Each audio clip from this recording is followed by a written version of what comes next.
धमाकेदार प्रस्तुति।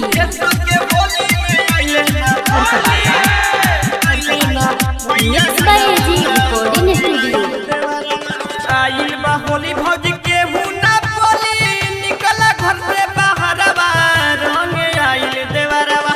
आइल बा होली भौज के हुना बोली निकला घर से बाहरवा रंग आइल देवरवा।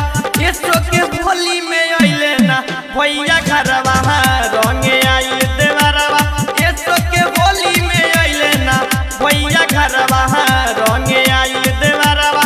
इसो के होली में आइले ना भैया घरवा रंग आइल देवरवा। आप सुन रहे हैं एजी एंटरटेनमेंट की धमाकेदार प्रस्तुति। Mix by AG recording studio. ये भौजी खेले खातिर रंग बाटे बहुते हमर मन हो। ऊपर से नीचा ले रंग सब अलग हो। ऊपर से नीचा ले रंग खेले खातिर रंग बाटे बहुते हमर मन हो। ऊपर से नीचा ले रंग सब अलग हो। खोला के मारी भौजी बुझल चारी भीड़ लागल बा बहुते बहरवा रंग आइल देवरवा। खोला के मारी भौजी बुझल चारी भीड़ लागल बा बहुते बहरवा रंग आइल देवरवा। एसो के होली में आइले ना भैया घरवा रंग आइल देवरवा। एसो के होली में आइले ना भैया घरवा रंग आइल देवरवा। एसो के होली में आइले ना भैया घरवा रंग आइल देवरवा। आप सुन रहे हैं एजी एंटरटेनमेंट की धमाकेदार प्रस्तुति।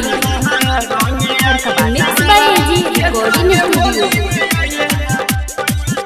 ये भौजी नीचे बीचे रमनी रंग बिया बचोली।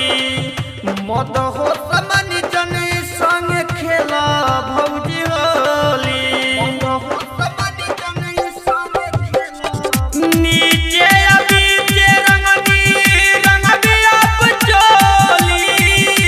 मद हो समन जन संग खेला भौजी होली। राइटर गंद हलचल तूफानी रूपेश के पाई मनवा रंग आइल देवरवा। रूपेश रसीला के बिहारी के ये बाटे मनवा रंग आइल देवरवा। एसो के होली में आइले ना भैया घरवा रंग आइल देवरवा। एसो के होली में आइले ना भैया घरवा रंग आइल देवरवा। एसो के होली में आइले ना भैया घरवा रंग आइल देवरवा। रोशनपुर सपहा।